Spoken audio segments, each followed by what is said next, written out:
GrokTALK. Senator Jeanne Shaheen said, if you like your current health plan, you can keep it. That's not true, Senator. 22,000 New Hampshire citizens have been kicked off their insurance plans. Hospitals in Rochester, Concord, and Portsmouth, they aren't allowed to provide care under the exchange. Senator, you were wrong in your comments. You should apologize for your misleading remarks. I'm calling Senator Shaheen at 750-3004 and telling her I want my doctor back. You should too. Paid for by saberpac.org, not authorized by any candidate or candidate committee. 3, 2, 1.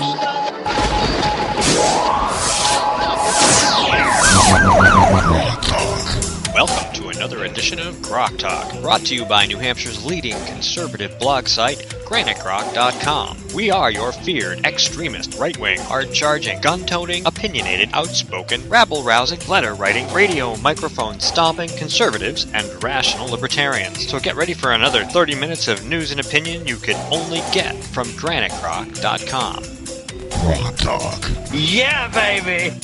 I had to fit that in. You know, I hadn't done it in a while. Welcome back to Grok Talk, segment 4 for, September 27th. It's almost Groktober, ladies and gentlemen.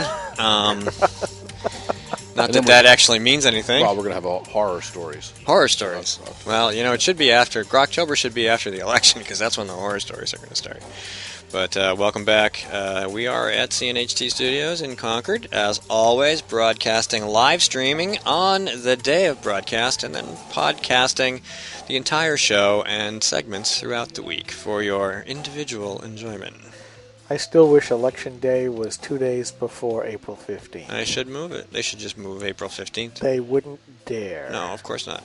God knows, nobody would do that. Even the people who were like, "Oh, that's a great idea. I'm never going to do that." No, it'd be like tying shoelaces together. There's no way. No, I mean, town election should be like, you know, a couple days after your property tax bill shows up. You know. Correct. That's a little closer.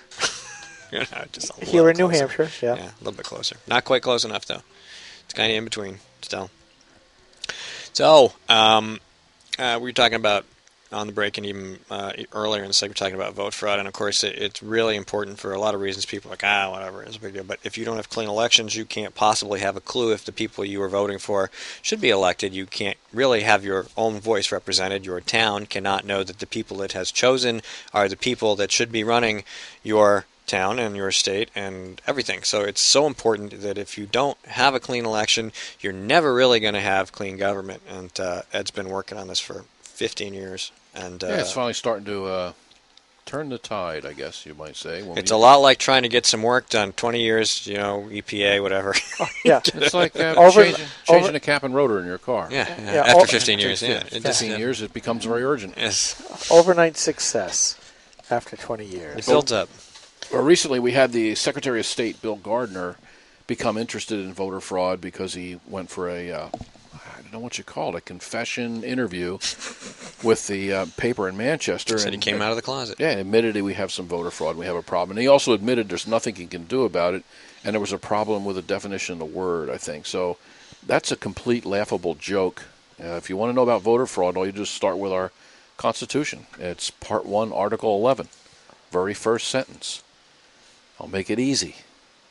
Every inhabitant shall vote in the town or ward in which they are domiciled. That's it.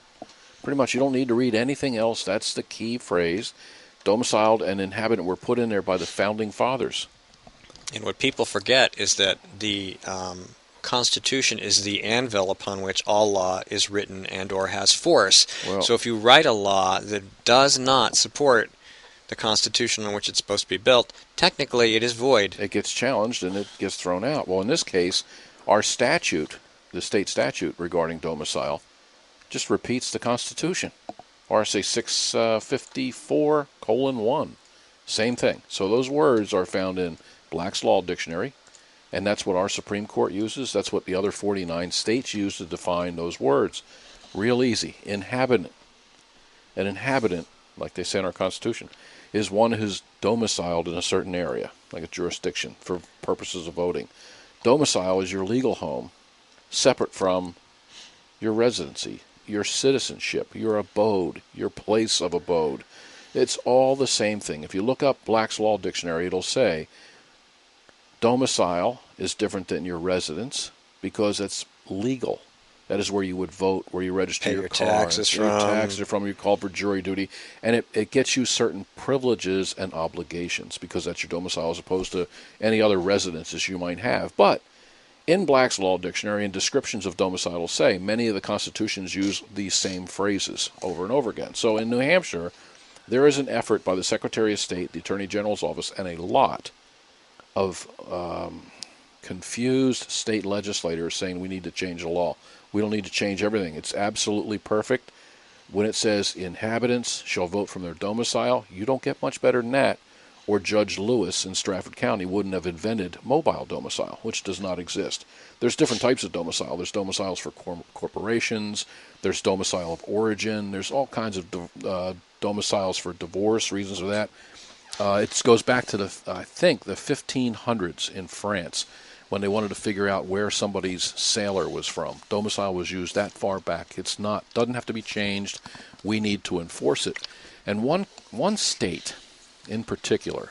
Now remember, when you're coming from other states to vote in New Hampshire, some people come from Maryland, and at our workshop in Concord on Sunday, we chose Michelle Bensignor, who's from Maryland. Maryland uses domicile as the word of choice to decide whether or not you're a resident of that state or whether you're lawfully voting in that state. She was currently an active voter after voting here. But here's one, Wisconsin, the legal residence domicile. Just pick a state.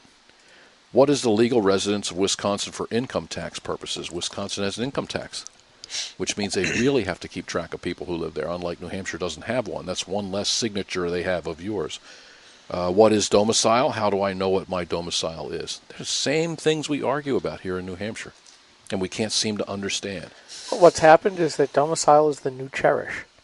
Right. Once the Supreme Court and the activists in the state got away with saying that the word cherish means shall provide a thorough and efficient system of public schools, like other constitutions say, but ours does not. Once they got away with that, they decided, well, let's do it with voting. They got away with it recently with a police chief in New London. There was no law that strictly says a police chief can't have young ladies take their clothes off so he can photograph them instead of getting a speeding ticket. That's basically another way to look at the redefinition of domicile. When they want to break the law or take a political advantage over someone else, you just rewrite it the way you like it. But who is a legal resident of Wisconsin for income tax purposes? A legal resident of Wisconsin is a person who maintains his or her domicile in Wisconsin, whether or not she's physically present in Wisconsin or living outside the state, like a student. Mm-hmm. Yeah, so if you're a student from Wisconsin, like going to say a student who pays out-of-state tuition. Correct. Just as an example. Yeah, and then here we go. Watch this. This is Wisconsin. It's a real state, one of the 57. What is domicile? A domicile is a person's true, fixed, permanent home where a person intends to remain permanently and indefinitely, to which he has a intention of returning whenever he is absent, often referred to as legal residence. This is pretty much what Black's Law Dictionary says. How do I know what my domicile is? This is so confusing to Bill Gardner. Your domicile depends on many things, including where you live, where you vote, where you register your vehicles. Where you register I thought vehicles had nothing to do with your domicile. Try getting a speeding ticket in another state and see what happens. And you're in New Hampshire, they still pull your license. Where you register your vehicles or where you rent property, the department may ask you to fill out a legal residence domicile questionnaire to determine your domicile. For more information, contact the Department of Revenue in the state of Wisconsin. So Wisconsin prosecutes people for voting in one town when they're living in another. And they use the same word. They use domicile. They use the same statutes we have. They use the same, evidence. Where's your driver's license? Where do you go to school? Where's your bank account? Where do your kids go to school? Where's your job? What organizations do you belong to? Are you an attorney licensed to practice law in that state but no other? Where have you lived historically? All the evidence. Like Gregory Griffith or whatever his name is. Brian Gregory Griffiths, who was living with Martha Fuller Clark. Now, in that case... That's scare quotes living, and we don't think he's ever been there. But. The Attorney General's office investigated the people that were living with State Senator Martha Fuller Clark and voting from her home, 2008 and 2012. These are non-resident vote thieves, low-life scumbag vote thieves. and one of them's an attorney named Brian Gregory Griffiths. When the Attorney General's office investigated that, they said that here's their excuse for being able to vote in New Hampshire. Ready? They established a presence in New Hampshire. The law says you have to establish a domicile. In fact, the Constitution says you vote where you are domiciled. It doesn't say where you intend to be domiciled. It's a fact. And when you look at domiciled in Black's Law Dictionary and other states, it says, and in ours as well, in our court case, our famous court case, Newberger versus Peterson, you have to abandon your previous domicile to have a new one. You can only have one. In the state of New York, where Michelle Bensignor is staying right now, you can't register to vote in New York State unless you've abandoned your previous domicile or where you were registered before. So that fearless legal scholar by the name of Zandra Rice Hawkins, with the introduction of the word intent... There's nothing to do. But just because she says it is, shouldn't it be true? I mean, she is the head of New Hampshire Grand State Progress. I mean, isn't she the grand poobah of everything progressive? Isn't it always just intent that's important? Well, they intended on being here. They didn't know that the next day after the election they were going to have the intention of working just for because their tuition Obama's bills, their credit card bills, their inauguration. bank account statements, their tax forms all went to an address in Wisconsin, for example. We got one here, Wisconsin. It's their intent. You can't read their mind, so you can't do anything. I can tell you their intent was to steal a vote. Well, intent, when it comes to domicile, intent is followed by action. And it's your actions, whether they're, and you can look this up, whether they're self-serving or not, it's your actions that show your intent. It's very similar to arson. I walked into an abandoned building that was costing me a lot of money, and I had 2 gas cans and a pack of matches, and I fell down and the place caught on fire. You can't prove my intent. A lot of people have gone to jail for arson, for walking into an abandoned building with 2 gas cans and a book of matches. Whether they could prove their intent or not, the result of your actions, you're accountable for them, and your actions going there. Why did you go there with 2 cans of gas? I felt that I'd fall over to my left, so I needed something to balance me, so I got 5 gallons of gas. And once I had that, I started to lean to the right, so I got a second. I mean, that's the Xander Rice Hawkins explanation for setting a building on fire, Yes. I guess. And then the matches where I don't smoke, but I like to have in case anybody is smoking and they ask me for a match, I'll have one. So what you do is... This sounding like a garage shot. So when I catch a low-life scumbag vote thief, the first thing I want to do is make sure that when it comes to proving their intent through their actions, I have the upper hand. So when I find out that you're a low-life scumbag vote thief and you're registered in multiple states, I have the upper hand. So when you go on Google and you look at your name and low-life scumbag vote thief comes up, and anyone who's possibly going to hire you for a job, or the person who's up against you in competition for that job sees low-life scumbag vote thief from New Hampshire, call Ed Nail for details, then I have the upper hand. I remain in control of the upper hand. So far, I've not been sued by anybody. Eric Holder has gone after people. Well, he used to. Yeah, he's in other states for a lot less. He's hanging up his shoes. Yeah, he's hoping to wind up on the Supreme Court, but I don't think that's going to happen either. But anyway, I have right here something that we'll post, okay? It's from Forbes magazine. Wisconsin will tax its native wandering stars. The stickiness of domicile. You'll often see me writing and winning a state domicile change requires a lot more than just getting a new driver's license and registering to vote. So now one comes to the case of Michael Dooley before the Wisconsin State Tax Appeals Commission. It's quite possible a driver's license and voter registration card might have made all the difference in the world in his domicile case. Wisconsin was looking for just a little over $30,000 in state taxes. For the years 2001, 2002, and 2006, his case is instructive because it turns on a different element than most domicile cases. This goes on to, here's somebody very much like a low-life scumbag vote thief campaign worker who votes in multiple states. This guy was trying to avoid taxes in Wisconsin, but he kept his driver's license there.